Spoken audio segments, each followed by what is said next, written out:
ஒரு பாவியான மனுஷன் இயேசு கிறிஸ்துவோடு கொஞ்ச தூரம் நடக்கிறதுக்குள்ள ஒரு மனம் திரும்புதல் உண்டாகிறது. ஆபிரகாமின் குமாரனாய் மாறி போனான். ஆமேன். இதோட நான் முடிக்க போறேன். Today God is going to change your identity. Amen சொல்லுங்க. உங்கள் அடையாளம் மாறப்போகிறது. ஹல்லேலூயா. சந்தோஷமா சொல்லுங்க. அடையாளம் மாறப்போகிறது. ஆமேன்.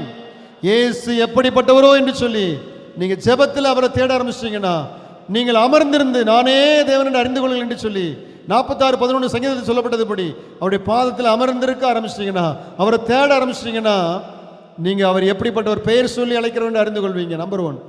ரெண்டாவது, your identity will be changed. Amen சொல்லுங்க. உங்கள் அடையாளம் மாறிவிடும்.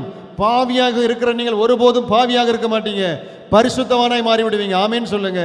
ஆபிரகாமாய் இருக்கிற நீங்கள் ஆபிரகாமாய் மாறி விடுவீர்கள். குழந்தையே இல்லாத நீங்கள் அநேக குழந்தைக்கு, அநேக ஜாதிகளுக்கு தகப்பனாய் மாறி விடுவீர்கள். ஹல்லேலூயா.